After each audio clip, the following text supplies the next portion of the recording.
Hello story lovers, welcome back to my channel Prema Pallaki part 119. ఏం చెప్తున్నావు కమలక్క? అసలు నేనైనా కాలేజ్కి వెళ్లేదాన్ని, ఇంటర్తోనే చదువు ఆపేసిన అక్క మీద ఎవరికి పగుంటుంది అని అంది మైథిలి అప్పటికే కన్నీళ్లు కారిపోతూ ఉండడంతో.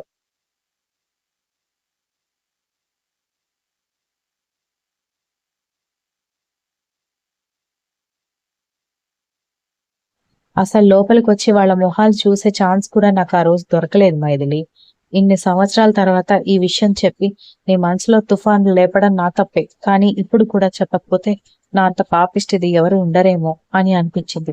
పైగా మీరు అక్కడే ఉన్నారేమోనని ఊరికి వచ్చాను, కానీ మీ అక్క కాలం చేయడానికి కారణం కిరణ్ గారు రిజెక్ట్ చేయడం వల్ల అని, ఆ తర్వాత నువ్వు కూడా మీ బావతో వెళ్లిపోయి పెళ్లి చేసుకున్న తర్వాత పాపం అత్త మామ మంచాన్ని పడి చచ్చిపోయారని, మీ అన్నయ్యతో సహా అందరూ ఆ ఊరు వదిలేసి వెళ్లిపోయారని తెలిసేసరికి నాకింకా మీకు చెప్పే అవకాశం దొరకలేదు.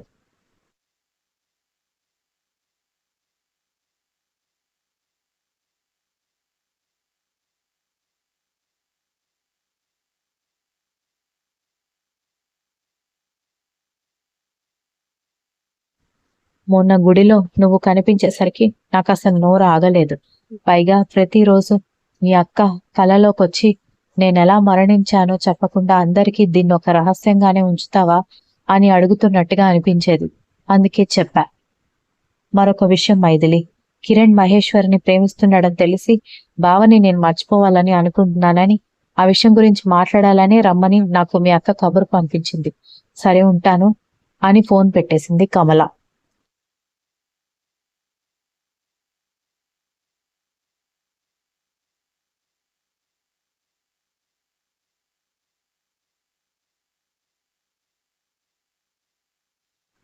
ఆ ఫోన్ కట్ అవ్వడంతోనే ఎదురుగా ఉన్న వస్తువులు రెండు రెండుగా కనిపిస్తూ అంతా మసకబారిపోయి చీకటైపోయింది మైథిలికి. అప్పటికే మైథిలి గదిలోకి వెళ్లి చాలాసేపు అవ్వడంతో కిచెన్ లో పని పూర్తయ్యేసరికి చేతులు తుడుచుకుంటూ పిలవడానికి రూమ్ డోర్ ఓపెన్ చేసేసరికి మంచం పక్కన కింద పడిపోయి కనిపించిన మైథిలిని చూసి ఒక్కసారిగా ఉలిక్కిపడి మైథిలి అని గట్టిగా అరుస్తూ లోపలికి పరిగెత్తడంతో హాల్లో కూర్చుని మాట్లాడుకుంటున్న గిరీష్ గారు హైందవి కోడలి అరుపులకి ఏమైందే అని అంటూ మైథిలి గదిలోకి పరిగెత్తేసరికి మైథిలిని తట్టి లేపడానికి ప్రయత్నిస్తోంది మహి.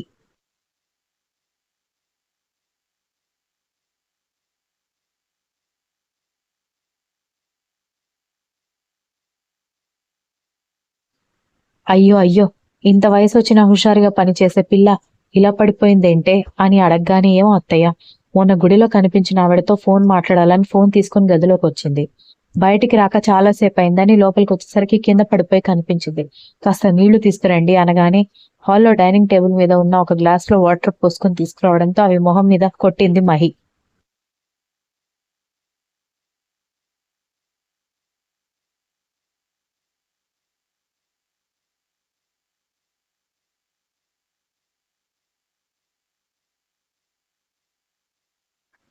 అయినా కూడా మైథిలిలో కదలక లేకపోవడంతో కంగారు వచ్చేసి ఎలాగో ఇంటికొచ్చే టైం అయిందని కిరణ్ కి ఫోన్ చేసింది మహి.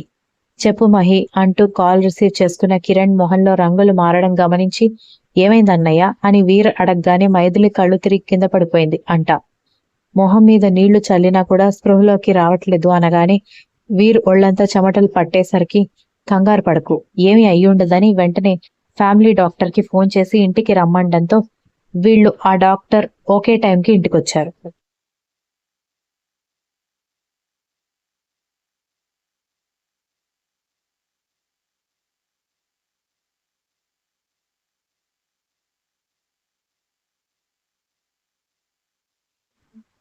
వంశీ వాళ్ళకి కూడా విషయం తెలిసి అందరూ మైథిలి రూమ్ లో సమావేశం అయితే గగన కూడా కంగారు పడుతుంటే డాక్టర్ మొత్తం చెక్ చేసి ఏమీ లేదు, బీపీ డౌన్ అయిపోయింది అన్నాడు. ఆ మాట వినగానే అందరూ ఆశ్చర్యపోయి బీపీనా? నోవే అంకుల్, మమ్మీకి కనీసం వీక్నెస్ కూడా లేదని మీకు తెలుసు కదా అని అంది దితి.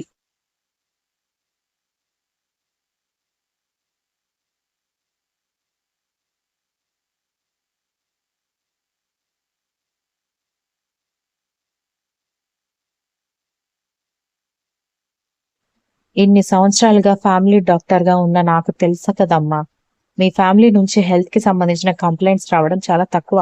బట్ ఉన్నట్టుండి పడిపోయిందంటే ఎయిదర్ ఏదైనా చూసి భయపడి ఉండాలి, లేదా ఏదైనా షాకింగ్ విషయం తెలుసుకుని ఉండాలి. నో వర్రీస్, ఇంజెక్షన్ చేశాను కదా, నార్మల్ అయిపోతుంది. బట్ ఒకసారి బీపీలో ఫ్లక్చువేషన్స్ స్టార్ట్ అయ్యాయంటే అవి లైఫ్ లాంగ్ ఉంటాయని డాక్టర్ వార్నింగ్ ఇచ్చేసి స్పృహ వచ్చాక ఇవ్వాల్సిన టాబ్లెట్స్ గురించి చెప్పి ముందు స్పృహ రాగానే ఏదైనా సూప్ కానీ జ్యూస్ కానీ తాగించండి అని చెప్పి వెళ్ళిపోయాడు.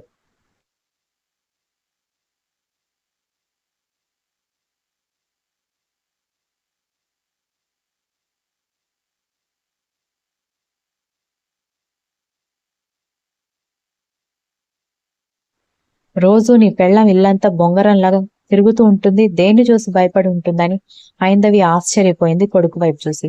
మమ్మీకి స్పృహ వచ్చే వరకు మనం ఏమీ అంచనాకి రాలేం నానమ్మ అన్నాడు వంశీ కూడా తల్లిని ఆ పరిస్థితిలో చూసి తట్టుకోలేక అసహనంగా.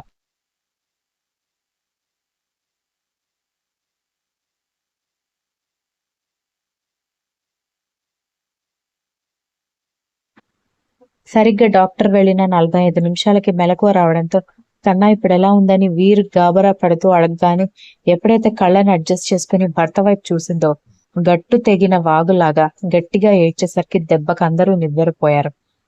పుట్టి బుద్ధెరిగిన తర్వాత తల్లి కన్నీళ్లు పెట్టుకోవడం ఎక్కువ, నవ్వినప్పుడు కూడా చూడని వంశీ వాళ్ళకి తల్లలా ఏడ్చేసరికి తెలియకుండానే కళ్ళల్లో నీళ్లు కారడంతో ఏమైంది మమ్మీ అని అందరూ గాబరాగా అడిగారు.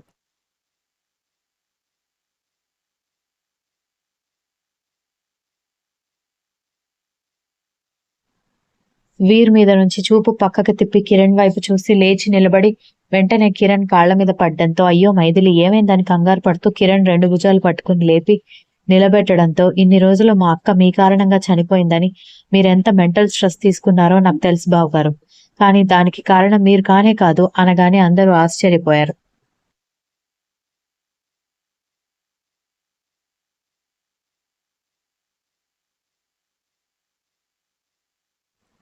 అదే విషయానికి ఇన్ని రోజులు మామయ్య ఫ్యామిలీ దూరంగా ఉందని తెలుసు, కానీ అసలు రీజన్స్ ఏంటో తెలియక ఏం చెప్పాలనుకుంటున్నావో క్లియర్ గా చెప్పు మమ్మీ అన్నాడు చింటూ.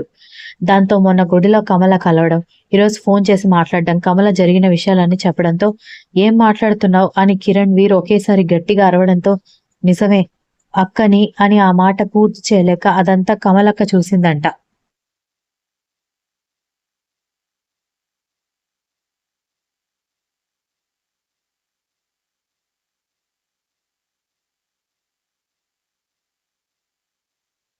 కానీ అప్పటికి ఆలస్యం అయిపోయిందని కమలక్క వాళ్ళ అమ్మ బలవంతంగా తీసుకువెళ్ళిపోవడంతో వాళ్ళని చూసే అవకాశం రాలేదని కూడా చెప్పింది అంది.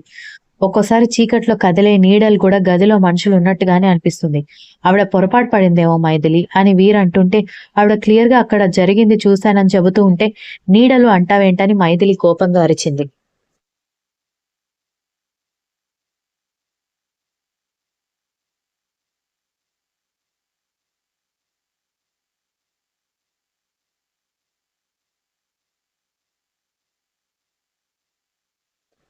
అరే కోడలు అంత గట్టిగా చెబుతుంటే మీ పిచ్చి వాదన ఏంటని గిరీష్ అరవడంతో ఒకసారి కమల గారి నెంబర్ ఇవ్వని మైథిలి దగ్గర నుంచి తీసుకుని ఆవిడికి ఫోన్ చేసి స్పీకర్ ఆన్ చేశాడు వీర్.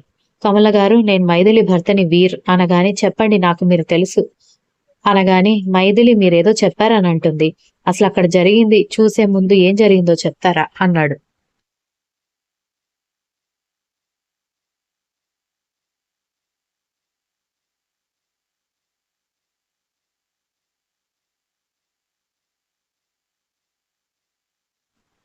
అప్పుడు ఫోన్స్ లేకపోవడం వల్ల ఏదైనా చిన్నపిల్లలతో ఉత్తరాల ద్వారా మాట్లాడుకోవడమే అలవాటు, అది మీకు తెలుసు. అలాగే నేను మైథిలి వాళ్ళ అక్క కూడా మాట్లాడుకునేవాళ్ళం. కిరణ్ బావ మహేశ్వరి అనే అమ్మాయిని ప్రేమిస్తున్నాడని తెలిసిందని, ఆ విషయం గురించి ఒకసారి నీతో మాట్లాడాలని మైథిలి వాళ్ళ పక్కింటి చిన్న బాబుతో ఉత్తరం పంపించడంతో ఆ రోజు పండగ కావడం వల్ల నేను పనంతా ముగించుకుని వచ్చేసరికి తన అరుపులు మెల్లగా వినిపించడంతో కిటికీలో నుంచి చూశాను.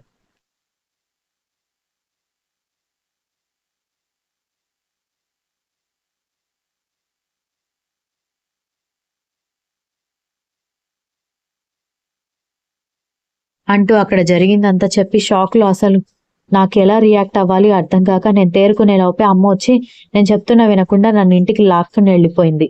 తర్వాత ఇంట్లో కూడా నేను ఆ విషయం చెబితే వాళ్ళు భయపడి నన్ను తెల్లవారుజామున ఊరు దాటించారు అని చెప్పింది Kamala. Continues. If you like the story please like, share, comment and don't forget to subscribe.